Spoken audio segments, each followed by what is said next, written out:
Dear friends, आप हमें देख रहे हैं मेरे यूट्यूब चैनल के माध्यम से। मेरा नाम यार अमित कुमार है और मैं इंजीनियरिंग बैकग्राउंड से हूँ। और 2010 से मेरी ख़ास तौर से स्टोरी शुरू होती है, जब 2010 से मैं काम करने के लिए अपने आप को प्रिपेयर करता हूँ। और सबसे पहले जो मैं स्टार्ट किया अपना एजुकेशन में, जो शुरुआत हमारी हुई वहाँ पे आईटीआई कॉलेज निर्माण से मैंने शुरुआत की थी। चूँकि मैं तकनीकी बैकग्राउंड से जुड़ा हुआ हूँ और मुझे पता है कि गांव में अभी भी तकनीकी शिक्षा का बहुत ज़्यादा अभाव रहा। उसके बाद मेरे इंटरेस्ट में और ज़्यादा पढ़ाई को लेकर के और इन चीज़ों को लेकर के इंटरेस्ट बढ़ते गया और मैंने अलग अलग जगह पे कई संस्थाओं को ओपन किया। खास तौर से मिथिलांचल गौरव आईटीआई, उससे भी पहले मैं मिथिलांचल गौरव आईटीआई से पहले मिथिलांचल कोचिंग सेंटर चलाया और उसमें भी +2 के बच्चों को मैंने पढ़ाया और बैंकिंग, एसएससी एवं पॉलिटेक्निक आईटीआई के बच्चों को भी मैंने पढ़ाया। और जब आईएससी का फिजिक्स को पढ़ाया और हमारे साथियों के साथ हमने मिलकर और जो कोचिंग सेंटर की शुरुआत हमने की थी, उसमें भी हम लोग कई बहुत ही बेहतरीन सफलता प्राप्त किए। और उसके मिथिलांचल गौरव आईटीआई की जो बहुत सारी क्वालिटी ऑफ एजुकेशन से रिलेटेड बहुत सारी जो चीज़ें हमने की, वो एकदम नया था और पूरे बिहार में क्वालिटी ऑफ एजुकेशन के लिए पूरा टेक्निकल एजुकेशन तरस रहा था। और ख़ास तौर से जिस समय मैंने इसको स्टार्ट किया था, उस समय स्थितियां ऐसी बनी हुई थी कि 2 साल में एक ही बार परीक्षाएं होती थी आईटीआई का। और पढ़ने का जो क्रम था, पढ़ने लिखने का, कुछ खास अच्छे कॉलेजेस जो थे उसी में पढ़ाने लिखाने की व्यवस्थाएं थी। और ख़ास तौर से रूरल एरिया में कॉलेज था ही नहीं। इवन पटोरी अनुमंडल में भी कॉलेज नहीं था जब मैंने कॉलेज ओपनिंग किया। तो मिथिलांचल गौरव आईटीआई खास तौर से उन बच्चों के लिए बहुत ही बेहतरीन संस्थाएं रही जो बच्चे पारिवारिक रूप से कमज़ोर थे, जो पढ़ना एफोर्ड नहीं कर सकते थे, जो कुछ करना चाहते थे, जिनमें कुछ जज्बा थी करने का। और उसके लिए वो संजीवनी साबित हुआ मिथिलांचल गौरव आईटीआई। और अपने क्वालिटी को डेवलप करके और ये आईटीआई इंस्टीट्यूशन कई बच्चों को सरकारी सेवाओं तक पहुंचाने में सफलता प्राप्त की। हमने वहाँ पे क्वालिटी पे काम किया और क्वालिटी मीन्स कि regular practical, regular theory classes. उसके बाद हमने देखा कि प्रशिक्षणार्थियों को और क्या चाहिए जिससे उसका डेवलपमेंट हो सके। तो फिर हमने उसके जनरल कंपटीशन के भी क्लास शुरू किए और उसको आईटीआई के आवर में ही मैथ, रीजनिंग वगैरह हमने भी पढ़ाया। और प्रत्येक सप्ताह मैंने उसका टेस्ट लिया, जिसके टेस्ट के रिपोर्ट के आधार पे उनमें पढ़ने के प्रति और सरकारी सेवाओं में जाने के प्रति उसमें जागरूकता उत्पन्न हुई। और उसके बाद मंथली टेस्ट कराया और पढ़ाई को जब कंटिन्यू किया तो बहुत सारे लड़कों ने, लड़कियां भी खास तौर से बहुत सारी लड़कियों ने रिजल्ट किया गवर्नमेंट जॉब को लेकर के टेक्निकल एजुकेशन के क्षेत्र में। तो एक हमारा वो लर्निंग पीरियड था और जो एनर्जी का एक लेवल था उसको हम लोग मेंटेन कर रहे थे। और हमारे बहुत ही ऐसे क्लोज साथी रहे जिन्होंने हमारे साथ कंधे से कंधा लगा करके संस्थान को आगे बढ़ाया। और उसके बाद जब हम आगे बढ़े हैं तो फिर एजुकेशन में मुझे लगा कि और भी काम करने की आवश्यकता है। तो उसके बाद मैंने वैशाली ज़िला को चुना और वैशाली ज़िला में भी वैसे क्षेत्र को चुना जो क्षेत्र ग्रामीण इलाकाओं से जुड़ा हुआ था। और उस क्षेत्र में ग्लोबल आईटीआई की स्थापना की। और ग्लोबल आईटीआई इंस्टीट्यूशन जो यहाँ के बेहतरीन इंस्टीट्यूशन में से एक है, ने अपने दम पे पढ़ाने लिखाने और बच्चों को सही प्रशिक्षण देने के पश्चात उसे कैंपस करा करके भारत ही नहीं विदेश में भी उसे सर्विस प्रोवाइडर के रूप में ग्लोबल आईटीआई जाना गया। कई बार कैंपस सिलेक्शन कराए गए, कई बार कंपनियों के इंटरव्यू ऑर्गेनाइज कराए गए और बच्चों को, लड़कों को, लड़कियों को इंटरव्यू के लिए भेजा गया और जिससे कि उनका सिलेक्शन कई महत्वपूर्ण कंपनियों में हुआ। और रेलवे सेक्टर में भी बहुत सारे लोग जॉब में गए। तो आईटीआई सेक्टर में ग्लोबल आईटीआई का एक बहुत ही इम्पोर्टेंस रोल रहा और सबसे जो चीज़ें उभर के आई सामने कि हम लोग गवर्नमेंट से जो वैकेंसी कभी कम मिलता था, कभी ज़्यादा मिलता था, तो ज़्यादा जब गवर्नमेंट का वैकेंसी मिला तो हम लोगों ने ज़्यादा गवर्नमेंट जॉब को अचीव किया, खासतौर से ग्लोबल आईटीआई से, मिथिलांचल गौरव आईटीआई से।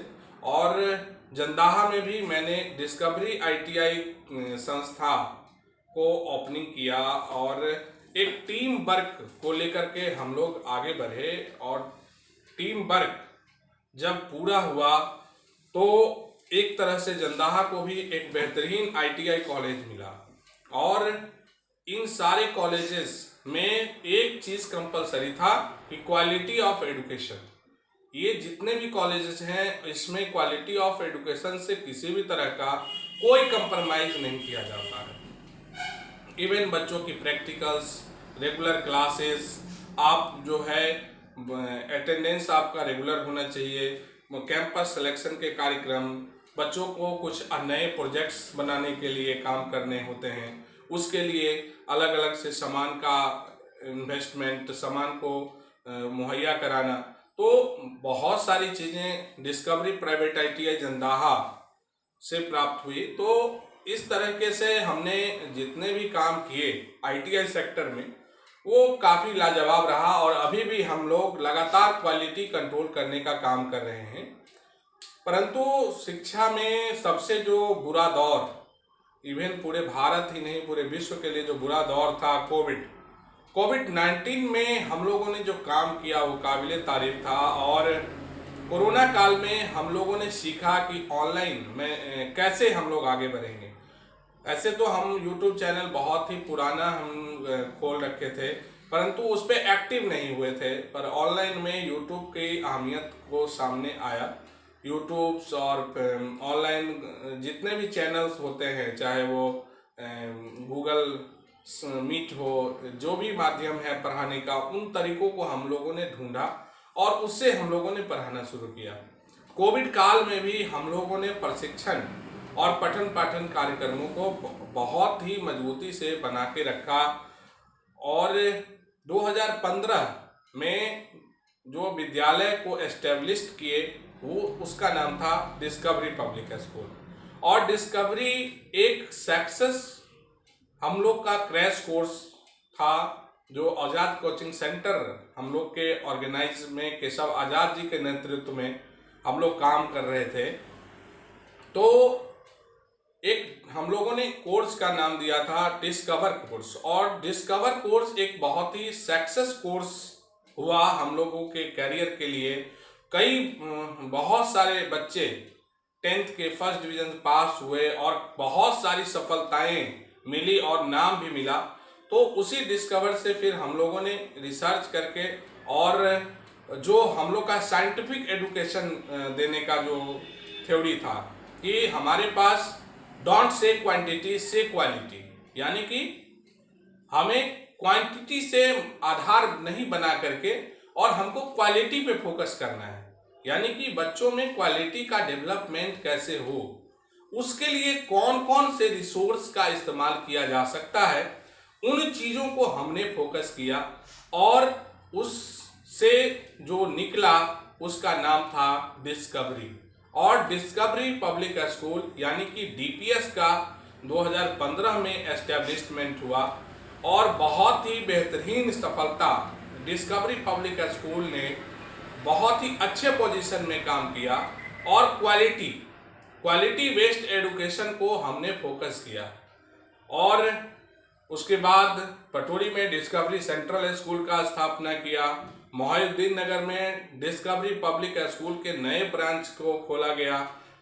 नर्सरी के जो टीचर ऑर्गेनाइजेशन में जो नई शिक्षा नीति आई उसके लिए एनटीटी का कोर्स कंपलसरी किया गया गवर्नमेंट की तरफ से कि जो विद्यार्थी एनटीटी पास होंगे वही नर्सरी एलकेजी यूकेजी को पढ़ाएंगे। तो उसके लिए हम लोगों ने सावित्री राम जतन नर्सरी टीचर ट्रेनिंग कॉलेज का को बढ़ावा दिया और उसका एप्लीकेशन लिया।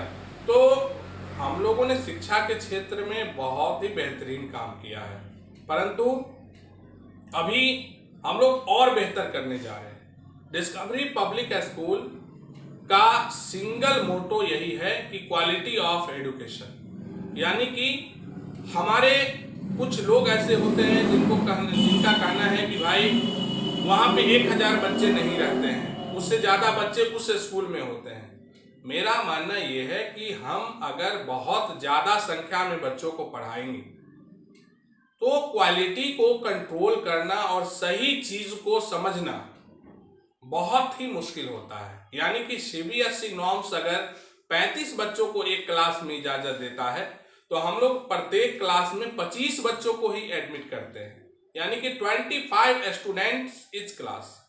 और उसके लिए हम लोग बेहतरीन टीचर रखे हुए हैं और फोकस है कि बच्चों के एक्स्ट्रा एक्टिविटी को कैसे हम लोग फोकस करें। जैसे मान लीजिए कि बच्चे हैं, अब कई स्कूल में क्या होता है कि अलग अलग विषयों को लेकर के अलग अलग चीज़ों का अलग अलग से चार्जेस बच्चों को लिए जाते हैं। जैसे कोई स्कूल है कि बिजली का भाड़ा वसूल रहा है कि भैया बिजली का बिल आप हमको गर्मी में पेड कीजिए। कोई विद्यालय है कि कंप्यूटर के नाम पर 100 रुपये का महीना अलग से ले रहा है। कोई विद्यालय है कि साइंस लैब के नाम पर 100 रुपया अलग से वसूल रहा है। परंतु हमने सभी को अंडर सिलेबस रखा है, यानी कि पेरेंट्स को किसी भी तरह का एक्स्ट्रा पेमेंट नहीं करना है। इसीलिए नहीं करना है कि हमारे जो अभी साइंस लैब हैं या फिर हमारे म्यूजिक के क्लासेस हैं या फिर हमारे कंप्यूटर के क्लासेस हैं या फिर हमारा जो कम्युनिकेशन स्किल डेवलपमेंट का जो क्लासेस हैं, जो इंग्लिश स्पोकन है, हमारा इलेक्ट्रिसिटी है, हम ये सारे चीज़ों को अंडर सिलेबस रख रहे हैं। अंडर सिलेबस मीन्स कि आपको ये एक्स्ट्रा तो पढ़ाई होगा परंतु आपके चार्जेस एक्स्ट्रा नहीं लगेंगे। इससे पेरेंट्स को फायदा क्या हो रहा है कि उनके दिमाग में किसी भी तरह के नकारात्मक चीजें नहीं जा रही है। और विद्यालय को जो बच्चे मिल रहे हैं, विद्यालय हर एक बच्चों पे असेसमेंट करती है कि बच्चों का एम्बिशन क्या है, पेरेंट्स की क्या एक्टिविटी है, पेरेंट्स का लर्निंग कैपेसिटी, पेरेंट्स के एजुकेशन कितना है। और अगर पेरेंट्स कम पढ़े हैं या अधिक पढ़े हैं तो उन बच्चों को कैसे एक समान शिक्षा से जोड़ा जाए, उसमें कैसे उसके शिक्षा का प्रसार हो सके, उसके दिमाग का कैसे डेवलपमेंट हो सके, उसके लिए हमने अलग अलग चीज़ों को एक साथ संग्रह किया है। और उस संग्रहण से एक बेहतरीन स्कूल का निर्माण हुआ। और वैसा स्कूल जो संगीत सिखाता हो, वैसा स्कूल जो डांस क्लास सिखाता हो, वैसा स्कूल जो काव्य पाठ यानी कि कविताओं की रचना करने के लिए सिखाता हो, वैसा स्कूल जो योगा सिखलाता हो, वैसा स्कूल जो साइंस लैब करवाता हो, वैसा स्कूल जो कंप्यूटर क्लास करवाता हो, वैसा स्कूल जो बहुत सारे अलग अलग फैसिलिटीज को एक्स्ट्रा क्लासेस के रूप में, कोई कमजोर बच्चे हैं उसके लिए एक्स्ट्रा क्लास लगाता हो, परंतु चार्ज किसी का भी नहीं, एडिशनल चार्ज किसी का भी नहीं, सिंगल चार्जेस जो हमारे ट्यूशन फीस है और बहुत नॉमिनल ट्यूशन फीस, यानी कि 800 रुपये से 1000 रुपये का चार्जेस। आप समझिए कि बहुत आसान फीस है और बच्चों में एक उत्साह होता है पढ़ने के लिए, उसको हम लोग समझते हैं और हमेशा उसके कल्चरल एक्टिविटी को, उसके कम्युनिकेशन स्किल को, उसके कोलैबोरेशन क्षमताओं को, उसके क्रिएटिविटी को, उसके क्रिटिकल थिंकिंग को हम लोग उभारने का प्रयास करते हैं।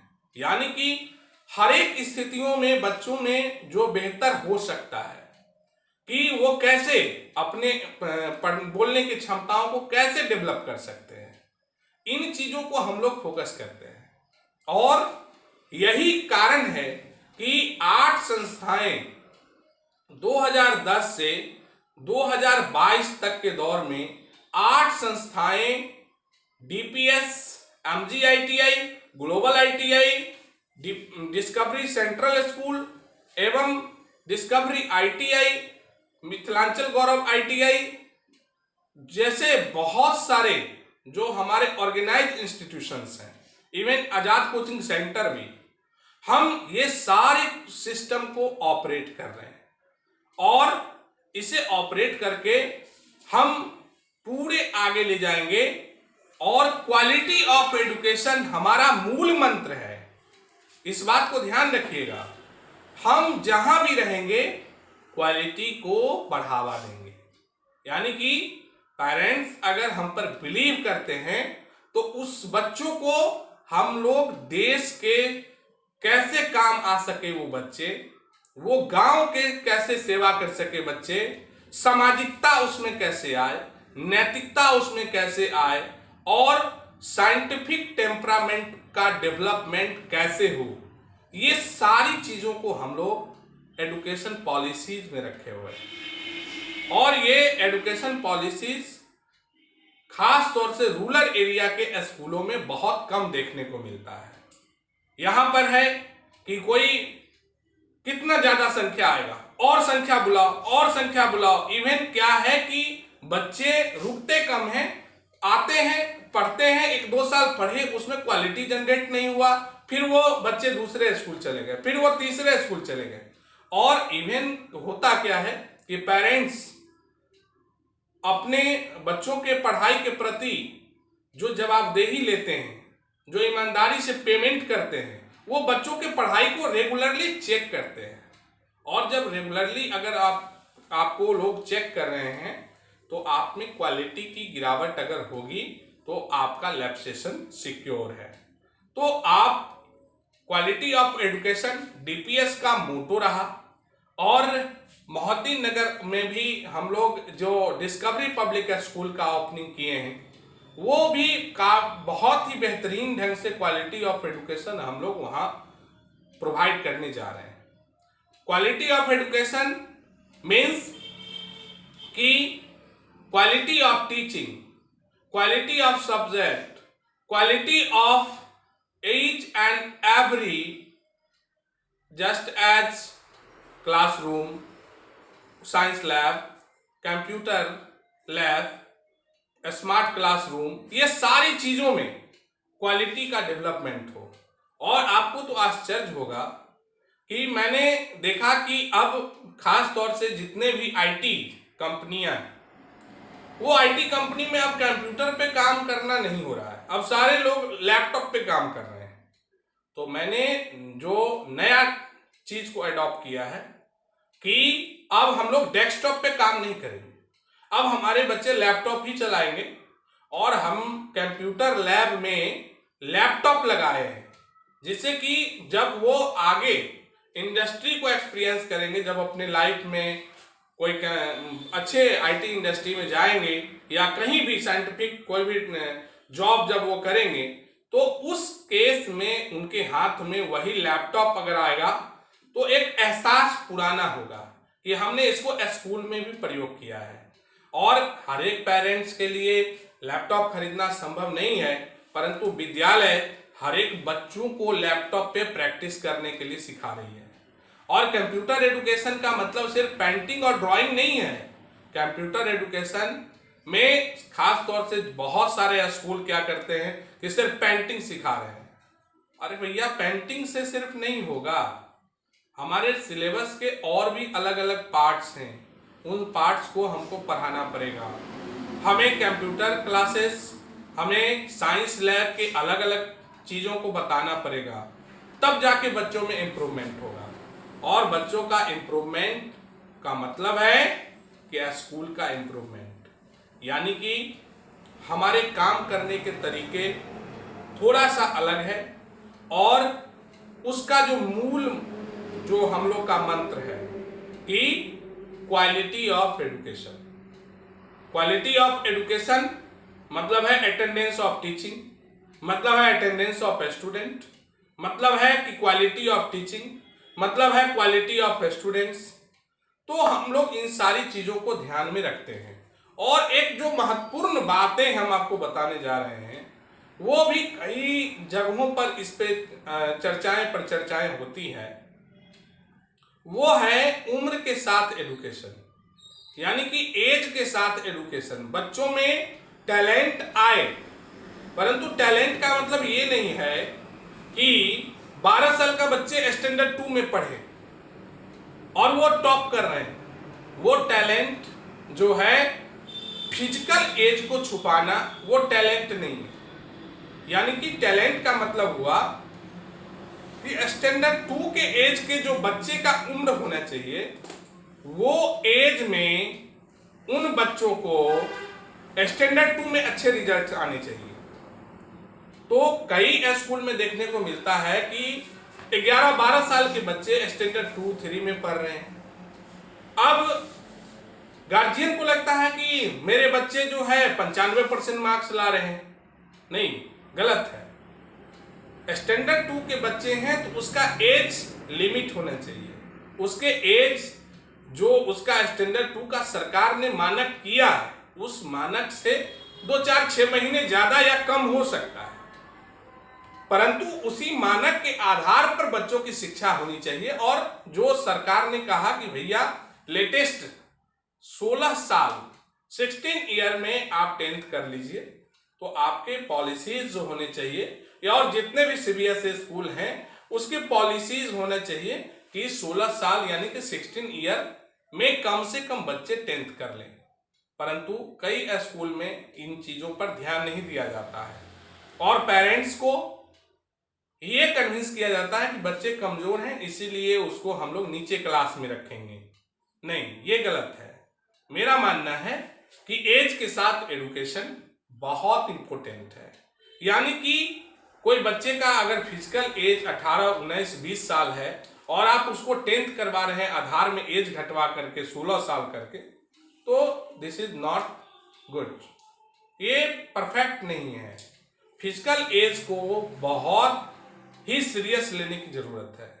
आधार का एज से ज्यादा इंपॉर्टेंट है कि पेरेंट्स को बच्चों के फिजिकल एज को ही एक्सेप्ट करके और उसको क्लास देना चाहिए।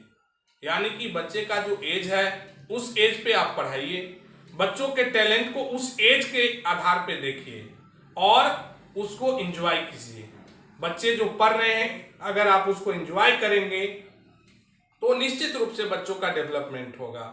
टीचर को भी बच्चों के पढ़ाई को एंजॉय करना चाहिए, डायरेक्टर को भी बच्चों को पढ़ाई का एंजॉय करना चाहिए।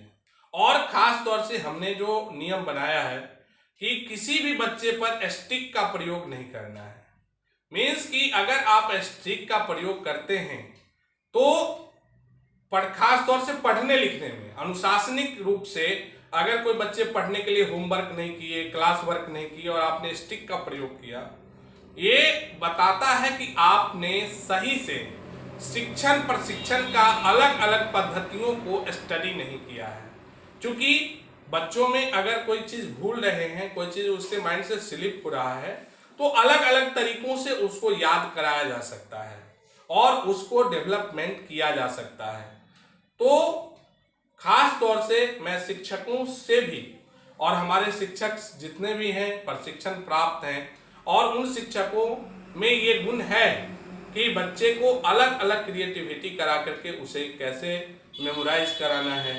और ये भी ध्यान रखने की बात है कि ज़्यादातर पेरेंट्स सोचते हैं कि मेरे बच्चे का राइटिंग अच्छा होना चाहिए।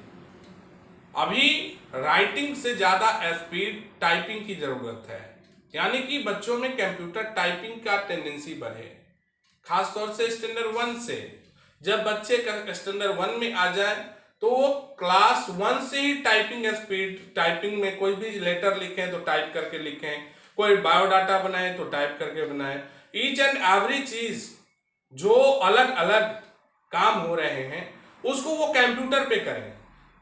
आप सब जानते हैं कि एक ब्लॉक स्तरीय काम भी होता है, तो अब मैनुअल लेटर का कोई यूटिलाइज नहीं है। ज्यादातर जगह पे कंप्यूटराइज लेटर का यूज किया जाता है। तो उस केसेस में हमारे बच्चे अगर कंप्यूटर पे टाइपिंग अगर अच्छे से नहीं करते हैं, टाइपिंग स्पीड अगर उनका नहीं है, तो वो समझिए कि अपने 10-15 रुपए को भी नहीं बचा सकते हैं। यानी कि उसको फिर कोई टाइपिस्ट के पास जाना होगा। 10th 12th करने के बाद भी वो एक टाइपिस्ट ढूंढेगा और वो टाइपिंग करके 50-100 रुपए उससे लेगा और तब जाकर के उसे प्रिंट करके देगा। तो बच्चों में टाइपिंग टेंडेंसी हो, राइटिंग्स अब उससे ज़्यादा वैल्यूएबल टाइपिंग है, कंप्यूटर पे टाइपिंग स्पीड हो, बच्चों के पढ़ने के कैपेसिटीज डेवलपमेंट हो। बच्चों को आज के डेट में ये कहना है कि बेटे तुमको मोबाइल यूज नहीं करना है, तुमको लैपटॉप यूज नहीं करना है, तुमको इंटरनेट यूज नहीं करना है, तुम्हें ब्रॉडबैंड नहीं करना है, तुम्हें वाईफाई की समझ नहीं लेना है, ये सब गलत बातें हैं। ये सब भी गलत बातें हैं। आज के जो समय है, जो दौर है, उसके साथ पढ़ने में जो भी चीजें ऐड हो रही है, उन चीजों को बच्चों को समराइज कराने की आवश्यकता है, परंतु यूटिलाइजेशन के बारे में उसको समझाना है कि कैसे इसका यूज करना है। क्या हम मोबाइल का यूज पढ़ने के लिए कर रहे हैं या मनोरंजन के लिए कर रहे हैं? क्या हम जो लैपटॉप का यूज कर रहे हैं वो पढ़ने के लिए कर रहे हैं या मनोरंजन के लिए कर रहे हैं? यानी कि हम जितने भी काम कर रहे हैं, क्या उसका इस्तेमाल सही जगह पे हो रहा है? इन चीजों पे पेरेंट्स को ज्यादा फोकस करना है। और बच्चों को भी, खास तौर से जो बच्चे कैरियर ओरिएंटेड हैं, जिनको लगता है कि हम डॉक्टर बन सकते हैं, जिसको लगता है कि हम कर्नल बन सकते हैं, जिसको लगता है कि हम एनडीए कंप्लीट कर सकते हैं, एयरफोर्स कंप्लीट कर सकते हैं, जिसको लगता है कि मैं इंजीनियरिंग कंप्लीट कर सकता हूं, जिसको लगता है कि हम एस्ट्रोनॉट बन सकते हैं, जिसको लगता है कि हम स्पेस इंजीनियरिंग में स्टडी कर सकते हैं, जिसको लगता है कि हम एयरक्राफ्ट इंजीनियरिंग में स्टडी कर सकते हैं, यानी कि हम अलग अलग ब्रांचेज में, रोबोटिक्स में हम स्टडी कर सकते हैं। अब देखिए अलग अलग तरीके हैं। आज के दौर में जो पढ़ने का तरीका है, कई नए ब्रांचेस डाले गए हैं, जो ब्रांचेस आज से 20-30 साल पहले बहुत ज़्यादा फोकस नहीं किए जा रहे थे। तो उन ब्रांचेस के कारण अभी पढ़ाई और टफ होते जा रहा है। और पॉपुलेशन इंडिया का बहुत अच्छा खासा है, उस पॉपुलेशन के रिगार्डिंग आपकी पढ़ने की क्षमताएं और अच्छी होने की आवश्यकता है।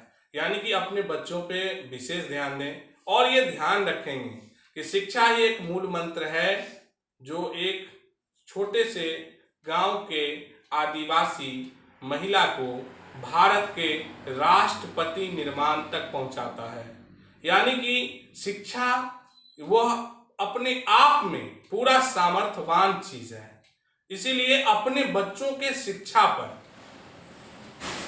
पूरा फोकस करने की आवश्यकता है किसी भी तरीके से। और दूसरी बात है कि बच्चों के गेम पर भी मैं दूसरी चीजों को भी जोड़ रहा हूं कि आपके बच्चे अगर गेम खेल रहे हैं तो आपको ये ध्यान रखना है कि वो मोबाइल पर गेम नहीं खेलें, वो फिजिकल जाकर के गेम खेलें। यानी कि वो फील्ड में, मैदान में जाकर के फुटबॉल खेलें, वॉलीबॉल खेलें, क्रिकेट खेलें, टूर्नामेंट जो भी वो खेलना चाह रहे हैं।